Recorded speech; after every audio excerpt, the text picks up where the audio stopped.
Welcome home, where we provide information, inspiration, and motivator after motivator after motivator here on America's Next. I have Michael Davis Thomas here with me today. How you doing, Michael? I'm doing good. And yourself? I'm doing quite well, quite well. I like the afro. It's looking real high quality, powerish there. Thank you. Appreciate it. Yeah, for sure. Where you from? Where you from, Michael? I'm originally from Detroit, Michigan. Okay. Yeah, born and raised. So.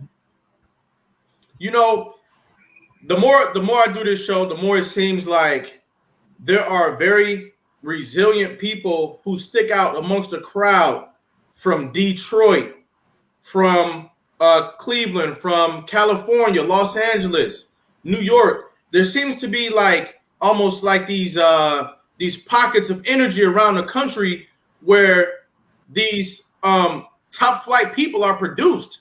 Would you say that about Detroit? Yeah, high quality. Yeah, just good, strong people. You know, one of the smartest gentlemen I ever met. He was from Detroit. His name was Mark. He was a very intense person. He was very grounded and extremely meticulous in everything that he did. I learned a lot from him. He was from Detroit, Michigan. Can you talk to me about what it was like for you growing up in Detroit, Michigan? Well, growing up in Detroit, it's a lot of highs and lows. I basically grew up with a single parent, single mom. My dad was in the picture for a little bit, but the relationship, even when he was in the picture, it was everywhere. It wasn't. I honestly don't believe for myself and don't feel that it was a father-son relationship. Okay. And then parents got the kind of divorce, which isn't out of the usual in Detroit. My mom was single parenting it, trying to make it, trying to put food on the table. Had a lot of health issues, a lot of stress, and it was rocky for a long period of time. Now, do you have brothers and sisters? Yes, I'm the youngest out of four. Okay. My older brother and sister are twins. They're both 30. And then the middle, I want to say, I always get this wrong. He's older than me, 20 something. Right. Okay. And so 4 of you growing up essentially with a single mother in Detroit. What was your mother doing for a living at that time? My mom did a lot of different jobs. I know one of the jobs she had was a teacher's aide. Yep. For a long period of time, and from my understanding, teachers didn't make that much money. Right. Yeah. It's one of those thankless jobs where you're actually helping a lot of people. You put in a lot of work as a teacher's aide. You're somebody who gets through to the kids, and you're right. You don't really get compensated as much as you should. So yeah, continue. That was just something I wanted to add in. That's probably about the only job I can think of. And mainly she took that job because after my dad left, I started acting out with as usual, and she took the job at my school to be closer to me versus going back and forth. Right. That's deep right there. A lot of the time when a young person is having problems at school, their parents have conversations outside the school. They might stop and have a conversation, but your mother actually decided to come and work at the school. Mm-hmm. She said, I'm going to know what Michael is doing. Yeah. That's great. And that's different. And it says something about her character already. Did you have, your other siblings, were they going to the school with you as well? The school was right down the street from us. Yep. So we all have been through that school. And sadly, I acted out and eventually got kicked out of that school, along with a couple other ones. But we all went through the same school. It still stands, Thurgood Marshall. I don't know if it's still called that, but it's been there for years for many Mm-hmm. people in that neighborhood. Was it like a legacy school for you? Did you have other relatives that went there as well? I'm not. Like the generation before you? I'm not sure. I know my family. They all have lived in that area of Detroit, the west side of Detroit, but I don't know. That's something I would have to look into. I'm not sure about that. Okay. Okay. And so would you say that when your father left, that was when you started to pretty much act out? Um, it was the start of it. It was the start of it. Yep. Hmm. Because I don't believe in people saying, "Oh, this child is bad," or "that child is bad." I don't believe in the term "bad" and children being in the same sentence. And I think that there's a reason for everything, and sometimes you're just born like that. Guess what? We have warriors. We have warriors in our lineage. We have stand up men and women in our lineage. We have people who built homes, made homes, created civilizations in our lineage. And so sometimes that doesn't always translate very well when you don't have a father to educate you, or maybe your mother, she's busy, she's not educating you about how, hey, listen, your energy is nothing wrong with that, but we need to redirect it into something a little bit more constructive. What do you think about that? I think that's awesome. I kind of, I kind of roll with the punches in my life, especially going through the system, which you probably asked me about a little bit later. But I like to say, nobody taught me how to be the man that I am today. I literally took episodes from TV shows, people who came through my life, staff members, mentors, whoever, and kind of developed the remnants of what I should be and how I should act and conduct myself as a man. So That is something that I can personally relate to, and I think that other people across the country and the world can relate to that as well. Can you shed some light on that? How you grow up looking at adults and a mix of them being your parents, a mix of them. Some for some people they look at rappers and they say, "Oh, this one and that one combined is my father." And I look at my teachers and I say, "This one and that one combined is my mother." Talk about what that was like for you everywhere you go, looking for the mother and father in people. okay, so I couldn't start this without telling you, the piece where my mom had 5 strokes when I was 11. It almost seemed like it was back to back.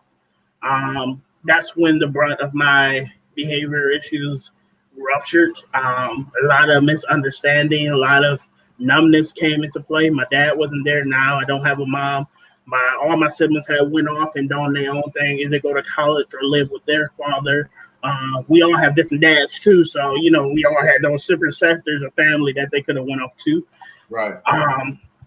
So at that point, I started to like when other people started to come in my life. It was a long period in a phase where I was like, I'm tired of people trying to be my parents. I don't care. I'm angry. This shouldn't happen. Why is the world doing this to me? And it was a lot of frustration.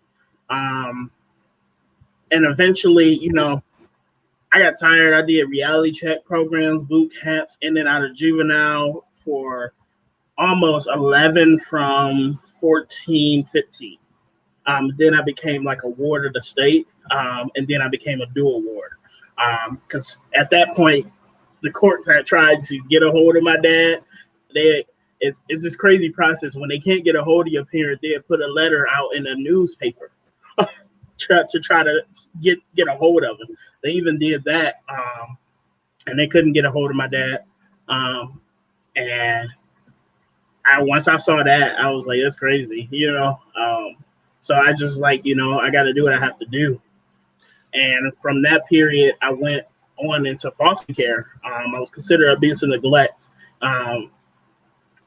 And my mindset going into residentials and facilities after they switched me over was like, I got to do my time because I came from the juvenile side. So I thought you just do your time. But it was very therapeutic for me. It instilled a lot of healing. And I met staff members. I met my mentor who was the vice president of this agency that I went to, and she helped me a lot. Helped me break out of that shell, helped me know that I was there for something more, something greater. Um, even then, when I was in the juveniles, prior to going to my last residential, I was always been a person of faith. That's one thing that my mom instilled in me. Mm-hmm. Uh, and when I would pray, one person to come join me, another person to come join me, and that kind of was the epiphany moments like that in my life that helped me be like, okay, I have to turn the leaf. Nobody's really going to teach me this. I do have staff members, I do have these people that's coming in and out, but I wasn't really ready to hear what they were trying to say. Yeah. Till I had that breaking point for myself, and that wasn't until I got ready to completely almost age out. And was in independent living when a lot of things that people were saying started to make sense, started to see relevance in my head. And I was like, this person did say this. It was like everybody that was saying something, it chipped away all at one time. In that moment, it was kind of simultaneously. And I was like, I got to do better. And from that time, it took a year.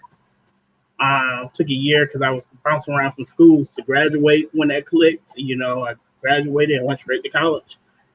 And you say you went straight to college as if by the time you graduated high school, you were ready to go out there and conquer the world. Mm-hmm. So, in other words, there was an energy shift for you. At some point, you felt like you were pulling and pulling and pulling to now you're being pushed. Now you have some lift. You can lift off. Yep.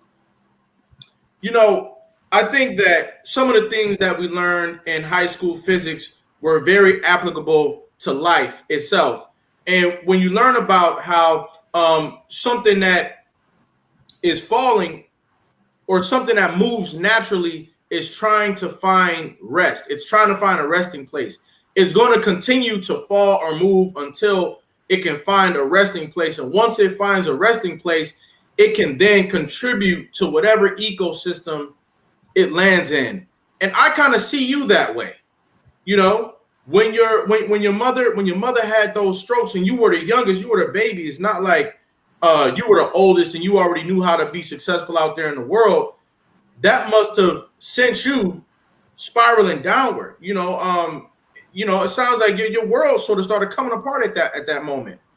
And I want to know who was there besides you to help your mother during those times.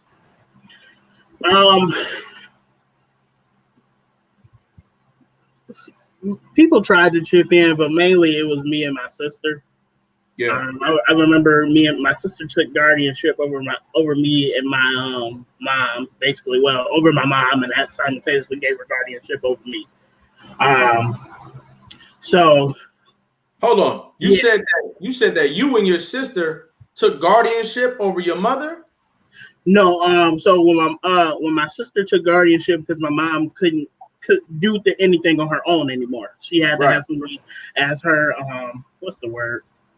Basically, who can write off on stuff.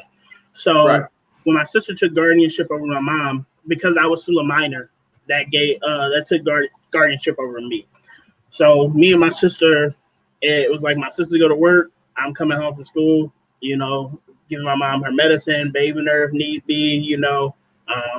It was a period my mom had like a feeding tube through her stomach and stuff like that. It was a period where we didn't have in-home nurses coming in and stuff like that, and we were doing all that stuff for ourselves. And it was tough. But see, this is the warrior spirit that I was talking about. I knew that there was something in there because you were a young kid, not yet a man, taking care of your mother after school. I mean, literally taking care of her. And your sister took guardianship. So, I mean, you all were being agents of change in your own lives, That must have made you stronger that period of time. It was tough, but it must have made you stronger. Yeah, it's I went on to use that piece of my life in many other scenarios and different things like that. It's just I guess for me in that moment, I had to become a man early. I had to step up to the plate.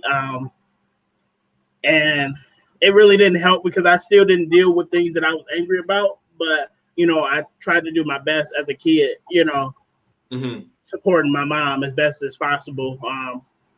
So So talk to me about some of the adversities that you faced after your mother had that period of time, because I know that it wasn't easy for you when you say that you acted out a few different times, but can you explain a couple times when you just really faced adversity as you were trying to get over that hill?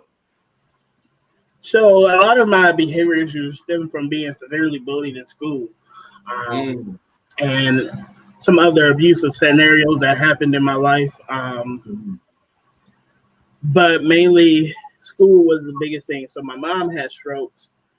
Shortly after that, medical bills started coming in. I was engaged in band and after school activities. Suddenly, things were getting taken back. My instruments, and stuff like that. Things, we couldn't get this. My mom, we was already pretty poor. Like we was, EBT and all. Yeah. But it didn't. It's something about my mom didn't make it seem that way. She still tried to make a way. Mhm. But being bullied, being talked about. It got to a point where I got embarrassed to even, invite my mom to different things because, I would have to wheel her into the school and I have to deal with that next Monday with the school, with the kids talking about me. And, Right. that kind of resonated in me, for years. I was just like make stories up, Yeah. to make Yeah. it seem Yeah. different. Yeah. And you know what? I also would like to spin this moment into a victory for you. And I want you to talk about bullying and where it needs to go. Um, for me, I'm always an advocate because both sides need help. The person that's being bullied and the person that's bullying. Um, and I like to say, because I've been on both sides, I've been on both sides because I got tired of being bullied. So I figured if I can beat them to the punch, you know, I'll be all right, Yeah. um, which is why I shared a hashtag, which it kind of resonates here. Therapists need therapists, Hmm. everybody needs somebody to talk to. Everybody needs help. Mental health, self care, self awareness is a big point in all cultures and all ethnicities. And the more that people hide away from it, the harder it gets. Um, for most males, it becomes more of a mental state where they numb themselves. We Hmm. see that in repeat offenders. We see that in people who commit suicide. And many different things. Many different scenarios. And I'm just, I want to, take this moment to advocate that, everyone has a story. Everyone has a reason where they got to where they are and where they are. If you're out there bullying somebody, or if you getting bullied by somebody, seek help. Seek help. Speak up. Your voice matters. Even the bully's voice matters. Yeah. Everybody needs help. Yeah. And also it also stands to reason that somebody who's is outright attacking other people is because they're trying to get attention. And so, unfortunately, sometimes we live in areas, pockets of societies where people's home and life is so broken, so dysfunctional that they're outright attacking people. They're literally coming to an aggregate space like the schoolhouse and attacking people. And we look at it like bullying is a situation where one person is hurting the other. But you said something that was absolutely huge, which is that a lot of the time the bully needs help too. And so wherever there is bullying going on in our communities, we need to say there's a chance that a lot of these people here, they need healing at home because they're crying out for help. They're literally putting hands on one another due to the frustration and the anger and the pain. You never know what somebody's going through at home. And so you make a great point that bullying is a symptom of a deeper reality that needs to be addressed. Yep. Absolutely. Absolutely. And everybody's voice everybody's voice is critically important to the whole as well. So talk to me. What sorts of things did you aspire to be? Let's say at the age of 15 years old. After going through courts after courts, I thought about being a judge. I actually was like, I'm gonna be a Supreme Court justice. Yeah. And switched from that to I'm gonna be a probation officer. And Okay. switched from that to I'll be a corrections officer. It was Right. in that area. It was always the criminal justice, and then it kind of just I kind of like to think that life has a purpose for you. God has a purpose for you. Right. And it's bigger than yourself. Even though I had these aspirations for myself, it seemed always that I was getting pushed to something else, and it wasn't until I was like, all right, we're gonna go with the flow, that I got started getting pushed into the advocacy realm. I started speaking on panels, telling my story. And it wasn't until I started telling my story, which is why I talked about, therapy looks different for everybody else, that I started to heal internally with those wounds that I was carrying. That care started to flow back inside of me, and I was able to release that that anger, and it was crazy because I would tell my story and I'd just be speaking my truth, and to see that it was helping other people resonated with it. It helped me get past those walls internally. Absolutely. This platform was made for you. When you say that, when you started sharing your story, that it helped to heal you and that care started flowing through your body again, that just made my mind go to a whole nother realm, because that's what's happening, is that people don't feel like anybody cares about them. So the impact is that the resonance of care within them, it leaves. And they can't get that back until somebody hears them out. Yes, I'm angry. Yes, I'm acting out. Yes, my aspirations are low. In order for me to change this, I need you to hear me out. I need you to know what's going on with me at home. Would you agree with that? I definitely agree. Yeah. Definitely. So it sounds like we need stages like these. We need venues like these where people can come and tell their stories, because when you tell your story, now we're getting somewhere.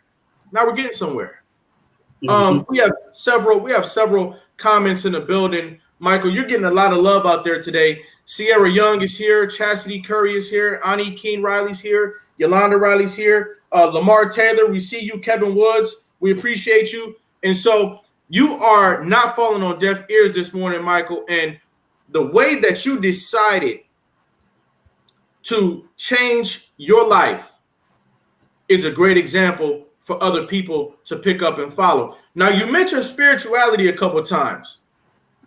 Where was the seed of spirituality planted for you? Well, my mom always kept us in the church. My mom was a young mother, so the church wrapped around her, and it conveniently wrapped around us when we had our struggles and stuff like that,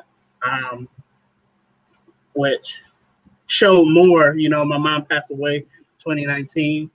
And I know this kind of really doesn't resonate to your question, but well, it does. It does, because that was a spiritual thing. Yeah, and when my mom passed away, the church really helped us, to bury her, because my mom didn't have insurance. A lot of people that were there from my childhood supported us and helped us bury my mom right. And that kind of, moments like that resonate in my spirituality. But the big part that kind of stuck with me is I was always in choir. I grew up with a lot of people in church that aren't here today, and some of them I thought would have made it over me, because I was the one that went into the system. They stayed at home with their parents. And, a good friend of mine got shot and killed, he was one of my church friends. And I kind of look at those moments and I was like, it's a reason that I'm here, somebody had to be out there protecting me. I remember when I was in my juvenile cell, um, and I want to say it was 12 when I knew I wasn't going back home. They wouldn't let me back home that time. I was just sitting there, and only thing that flew through me were like church hymns. And it was weird because I was like, I didn't want to think about that. I was mad. I was angry, church hymns and different things. And I was just singing, counting the bricks in my juvenile cell. And I was like, all right, if I got to do this, if I have to change, if I have to go through this, if it's meant for me to be here, I'm going to do it with you, God. And I had that conversation with God and myself. Even though I was angry and frustrated, going through juveniles, going through reality check programs, still messing up, still sitting, doing all these other crazy things. Right. God has always been with me, I felt like, and he's always been like, okay, this is this. You got to go through this, And when I look back over those moments in my life, it was no other way for me to go because I had to go through that so I can do the work that I do today for others. Wow.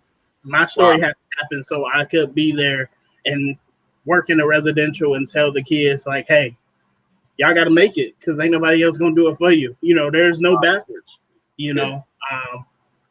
so, you go ahead. I know everybody out there is not a Christian, I appreciate everybody who tunes into America's Next Motivator. But when I hear this man talk about the role that God played in his growth, I'm hearing his connection to the universe. The energy of the world was with him, in a positive way. The positive energies, the helpful energies of the world was what he got in tune with. And believe it or not, when you sing these songs, these spiritual songs to your children, they hear you. When they get in your car, the music that you're playing on the radio, they hear it. If you stop in church and they hear that choir, it goes a long way, because when you get by yourself in a residential treatment center or a group home setting and you're isolated, those songs, they come back and they work on you. Those songs, they come back, they inspire humility, they inspire courage, they inspire faith. Michael, do you know what faith is? Can you talk about it? Yeah. Faith for me has always been something that I was like, if you can, I used to say this all the time. God, if you can show me this one time, I'd stop. Turn around. If you would help me this one time, get out of this situation. Right. I'd stop. And that, I used to say that all the time,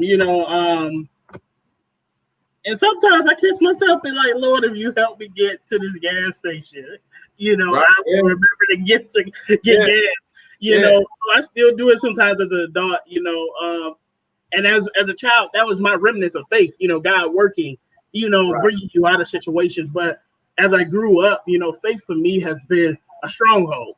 It's been my protection. And it's been what has kept me grounded in the wisdom and knowledge that I've gained throughout years. It's been that staircase that I can always grab onto when I catch myself falling. Ladies and gentlemen, we're talking to Michael Davis Thomas. This man didn't get here by accident. He's put a lot of work in, and he's giving back in the community as well. His work may have started a couple of decades ago, but he's got a lot more years ahead. We'll be right back after this brief message with more from Michael Thomas.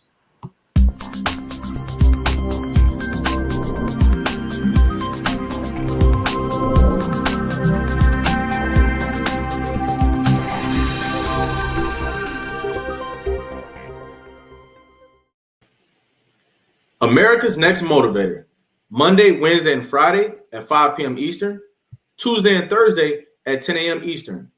America's Next Motivator, hosted by me, Cedric Riley, and sponsored by the Pride Empowerment Network.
Ladies and gentlemen, we're back with Michael Thomas, and I just want to let you know, somewhere in here, we're here for you. I'm talking about you out there in TV land, in the internet space, on Facebook, YouTube, wherever you may be today. Somewhere in this episode, we are speaking to you.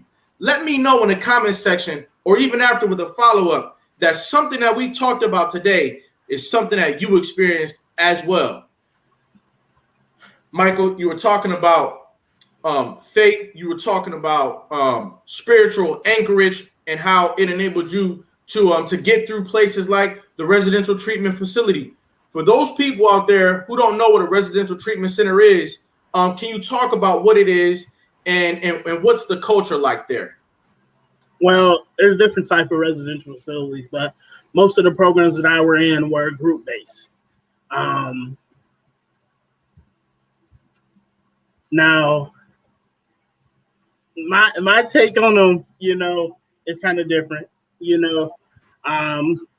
They can be helpful to the resilient, but those who haven't found their voice yet, they can be damaging. They can be re-traumatizing. And from my experience, I was, lucky enough to be able to be resilient, to take in what I can and take the key components from the situation. I was in a lot of different facilities, from lockup to low secure to minimum secure. My last residential was minimum secure. It was group based. We had therapy. Some of the staff members weren't the best, but I had to take what I had from that situation. And like I said prior, when I would go into these residential facilities, it was like, in my mind, I was like locked up in jail or prison or something like that. In my mind, that's the conception that I had. So I was like, I got to do my time and get out. That's what helped me make time. Yeah. You thought you were doing time. Did other people who were there feel like they were doing time as well?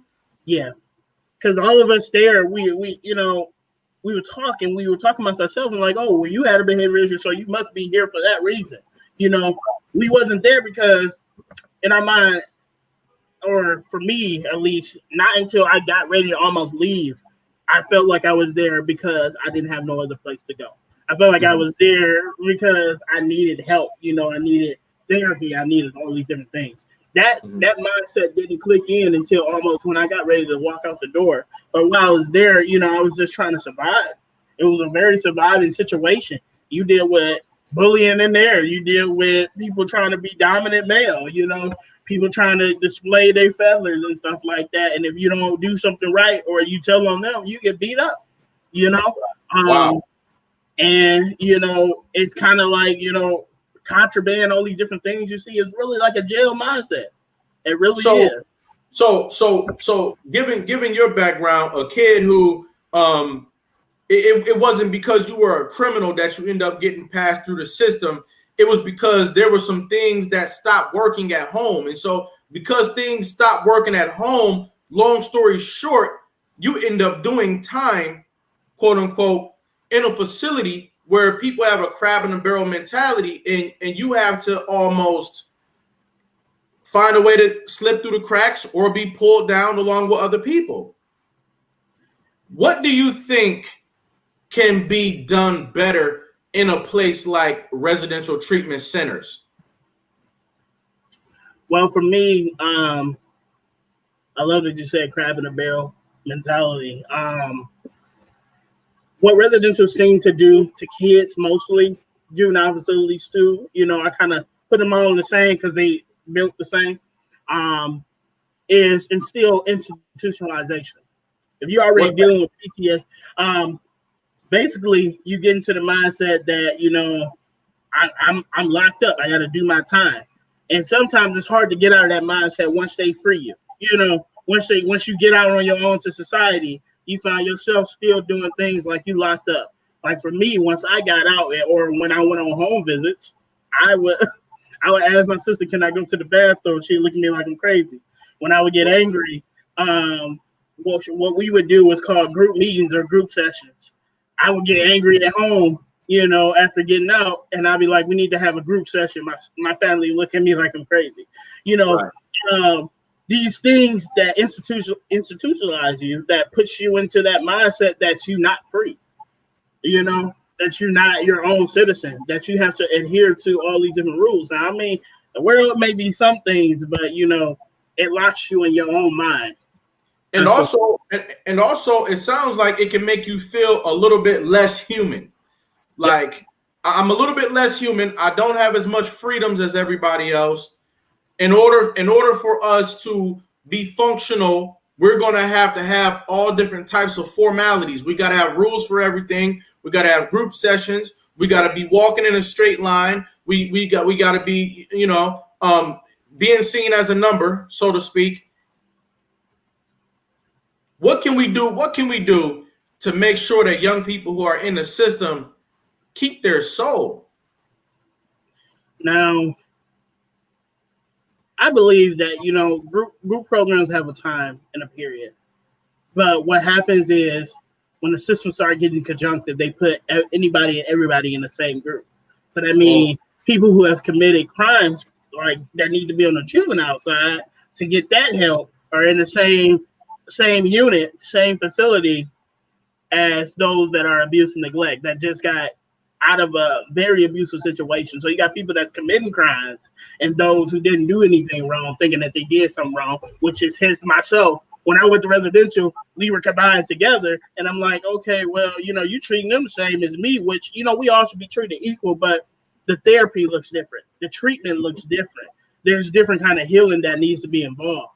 When you put foster care or abuse and neglect youth with JJ youth, which are juvenile justice, you get re-traumatized situations. Most times, foster youth deal with a problem with using their voice, self-advocating and stuff like that. So they get dominated by those JJ youth. They get bullied. They get re-abused by those JJ youth. If not, the staff members that are low trained, because most staff members in residentials, because it's a high turnover job, are people that are just straight out 18 or straight out of college with no real training. Yeah, they could use a little bit more life experience. And then what it also sounds like you're saying is, let's say I'm a kid that I'm here because I was fighting, right? Fighting is one offense, but because of re-traumatization and you dealing with somebody who they got their chest sticking out further than yours, you end up, you used to be just a fighter, but now you fight, you smoke cigarettes, you might be looking for some weed to smoke, you might be looking for your first sip of alcohol, you're looking for ladies, you're disrespecting adults. And so when you get out, you have 4 or 5 other things that you picked up that you didn't originally go there doing. Is that true or false? That's absolutely true. That's absolutely. And I was going to say, in a sea of a lot of people doing that, coming out worse than they came in, you actually made a different type of decision while you were there that resulted in you coming out a better person than you went in. Is that true? Yeah. Talk to me about some of the people that helped you, and what was it that they did that helped you? So I might have to reverse your question. So when I was in my last residential, I didn't get the help. That's what really made me like, all right, I got to turn this up. I have to advocate for myself because this is not me. I don't want to be here. Like these people, they got some real issues. I know I got issues, but in my head, I'm like, these people got some real issues. They really need help, and they're not getting it. So in my mindset, I needed to advocate for myself to advocate for everyone else. Wow.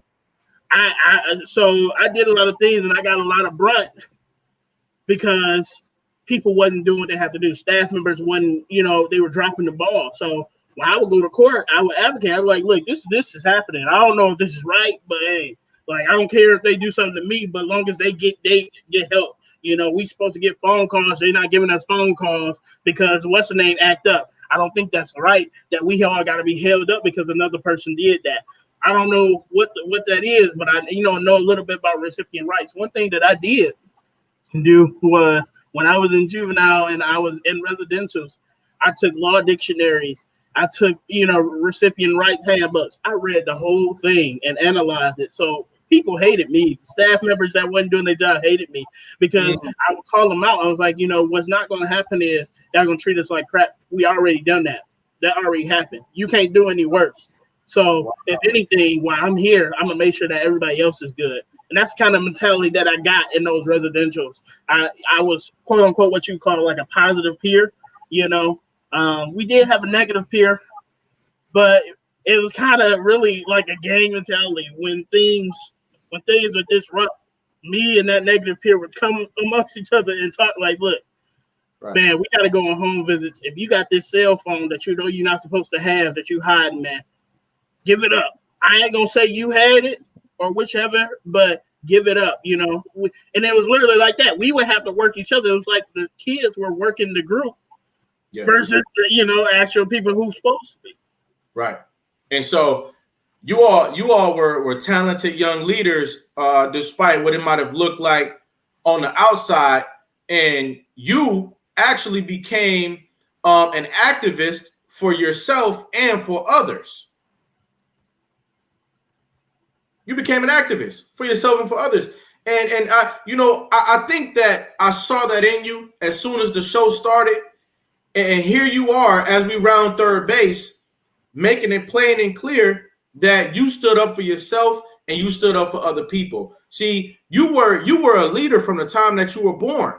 And so now when you got out, we got a comment in the building. Sierra Young says, that's powerful to be the voice for the unruly who didn't know or didn't care. Such a stand-up move. And I totally agree. When you decided to not just do what everybody else was doing and say, hey, I'm going to make my case in more of a positive standing, and I'm going to influence you to do the same thing. And then you didn't even try to change the other kids. Sometimes we try to change everybody else. You didn't even try to change the kids who wanted to be unruly. You said, hey, you're the top unruly guy. Let's have a sit down. Let's have a compromise. To me, that is big time leadership on your part. Big time leadership on your part. So when as you got wind of what you could potentially be, what did you do after you graduated high school, and talk to us about the work that you're doing today? So after I graduated high school, the test wasn't over. The storms didn't stop. That's right. That's right. I went to college. It was overwhelming. Most of my times were in and out of high school. I didn't really pay attention until I really had to graduate. So that means I went to 21 different high schools altogether. I graduated in my 21st, and it was an alternative school. You said you went to 21 high schools? Yeah. My mind is blown. How did you? Yeah. Okay. Go ahead. And the last school I graduated from an alternative school. So most residential education is special education, where they sit you on a computer and they give you a little assistance. So when I got to college, I felt like the underdog. All these smart people around me. I don't know what I'm really supposed to do here, but I know this is what the world had made up the conception that you get to college, you're gonna make it. You good once you get to college. So my GPA wasn't at the point where I could go and get into a dorm or get into a 4-year yet. So I had to go to a community college, and then I went to a 4-year, but I still couldn't get a dorm. So I was living all in that period of time off campus. Now, when stuff started hitting the fan, bills had started coming in. It was easier for me to be like, okay, well, I don't know about college, but I know I can work, So I left college. Didn't do it the right way. I messed up my financial aid. Started working all odd and end job, landscaping, car detailing, CNA, EMT, doing all these things. And I had to get certifications for these things in this period of time. So education didn't stop for me. Right. I eventually landed at the residential, and then 3 months prior to being there with my experience, I got promoted to being over that program at that residential. And ended up going to work one day, got into a car accident, going 15 miles per hour, slipped into a ditch. And that was the start of a domino effect. Insurance was high. I personally wasn't paying insurance at the time, so I got a ticket. I got a few fines. Um, couldn't afford to fix my car. Got it fixed, and with people's help.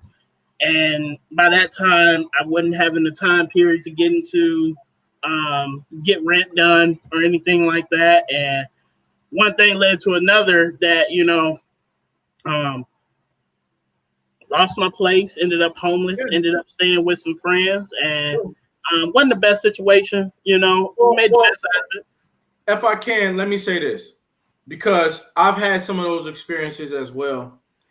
And I understand that when you start to lift off and you start to go to college and university, that entire culture, first of all, it's a culture shock Mm-hmm. that there's other people out there your age that are 10 years advanced of you. Some of the things that you started doing in high school, they started doing when they were leaving elementary school. And so you realize the talent and the competition that really exists out there in the world. And guess what? You realize that you are in uncharted waters. You've never been here before. You never knew how to do this. You never knew at no step along the way of your journey did you know how to go to college and succeed. When you got there, it's when you started figuring it out. Now, hey, when you start figuring it out, guess what? It's just like your first major exam. You wake up, you run into the school building, it's like, all right, everybody, we're getting ready to start this test. I hope you have 2 number 2 pencils already sharpened. I hope you have a blue ink pen and a black ink pen. I hope you have 2, 3-ring binders. You're like, oh man, I came here with 1 pencil, no eraser. And so you have to go through the bumps in the road of going back to get the other tools under your tool belt that you needed. But here you are today. So you in college right now, is that correct? Yeah. It's a crazy story how I ended up here. Long story short, after the friends didn't work out, I went to a homeless shelter. I was homeless for approximately almost a year. Met the president of my college doing a devotional at the shelter. And prior to that morning, I went to like Michigan Works, which is a place where you can find jobs and stuff like that. And I gave her my resume and my cover letter. I was like, hey, I don't know what you can do, but I need to get back in college and I need to get a job. Right. And I gave her my resume and cover letter. Next thing you know, she called me back, said, we're going to get you in school. We're going to get you a job. I started working as a mascot and working as a clerk assistant and doing some other work, speaking events for the college. I was in a homeless shelter with 3 different jobs and going to school full time. And congratulations, man. This man right here, y'all. If you can, let me get some lights in the building, some hearts in the building, some support in the building, because this man right here, he never stopped. He never stopped.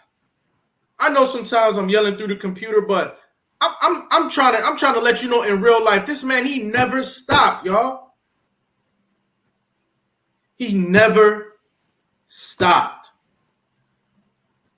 Michael, I want you to talk to people out there. They might have started school and didn't finish. I want you to take about 30 seconds and provide some encouragement to them, please. in life, you go through ups and downs, you go through tests and trials, whatever they may look like to you. You may have a bad breakup, bad relationship, something you do with somebody else. But the thing is to remember is whatever you choose to do, whether you go to college, go get a trade, start a business, whatever it may be. I just want you to remember that, you got to think about yourself. You got to do self-care, and don't be afraid once you make it to help others. It could be small things. I was in a shelter and I dress in a suit and tie every day. And people, when I would walk, they would see me in the shelter and they would come up to me asking me for $1, and I would give them that $1, even though I really didn't have it myself. And I would leave them with a message saying that, where I'm staying at tonight. And they were like, no, where are you staying? I was like, I'm staying in the same shelter next to you. I was in the same bunk when you woke up this morning. Wow. Wow. So I had to change the narrative. And sometimes you got to change the narrative in your life and change the perception that you have upon yourself and continue going forward. It's not always about fighting, but it's not all, and it's not even always about surviving. It's about taking the lessons throughout the journey and continuing through the obstacles. Absolutely. One way or another, you had to become a man. Your father wasn't there to place the book of life in your hands that he had written down. You had to go into the different pockets of society to learn the lessons that you needed in order to be who you are today. You had to go out there and get those organic lessons. I'm sure when you were in that homeless shelter, you were thinking, this is not a place I can stay. This is not for me. Did it stink in there? What did it taste, look, and smell like in the homeless shelter as a young man? Talk to me. One thing, I didn't get to wear my own clothes to sleep. Had to walk down the hallway because of bed bugs and different things like that, naked to the shower every night. And that took a bit of pride. As a man, that took a bit of pride out of me. But I knew this is what I had to go through. I had to endure this to get the after effect, get the blessing after. No blessing, no good thing comes without sacrifice. And that was the lesson that I had to learn. Like, I can't just give up because this is what it looked like. I had to think about what is after this. If I'm going through all this right now, it got to be something great at the end. That was where my mindset was. It has to be great because I'm sick and tired. I'm tired of this. I'm tired of, having to, not wear my own clothes to sleep. I have to sleep with people snoring, talking in their sleep. But I knew you overcame that. Yeah. I knew at the end that it was something greater. And that's kind of where I conceptualized in my mind that, okay, it got to be a blessing. It got to be this. It got to be a new car. It got to be a house. Whatever it is, it's better than this. And I'm going to do what I have to do to make it there at the end. It wasn't a great shelter. There was a lot of rules that were constricting. I couldn't even use Wi-Fi. So I was going to school. So those snowstorms, walking in snow and all these different things, beard froze, all that just to get Wi-Fi and work outside. I would sit outside the shelter because I couldn't bring my computer in and try to do homework some nights. I would sit outside, the cafe to do homework some nights and stuff like that. I would get up every day at 6 a.m. and make it back to the shelter for dinner. You know what? If somebody wants to get in touch with you to support you, to follow your story, how can we continue to follow your story? Well, I'm on Facebook. It's my regular name, Michael D. Davis Thomas. You can always reach out. Also, I'm on Instagram, Dr. Michael Speaks. I'm also, I'm working for River Jordan as a housing coordinator and peer support specialist and housing manager for transition age youth. But best thing to do is look up my name on the internet. I have different stories and different things like that, but I'm always willing to accept anybody. You can message me on Facebook anytime. Anytime. I will respond. Do you aspire to be a doctor? Yes. I'm a double major in political science, law, and society with a minor in public administration. I'm planning to get 2 doctors and a master's. What's next for you? Well, I want to run for Congress. And then I don't know if I want to go further to federal Congress or Senate. But I am thinking about governor one day too. I just want to make sure that I'm at the executive level so I can make the policy changes that need to happen for foster care youth and for people that are dealing with poverty situations. You don't necessarily got to make it into foster care to go through what I've been through. Right. So I just want to make sure that every voice is heard and every voice is answered. Absolutely. You know what, Michael, you have been a great show today. And, you displayed some of the things that we all need to take from and learn from and use in our lives. I want to let you know that I've heard you today to my very core, and I respect your journey. I think that if and when you go to run for Congress or whatever you decide to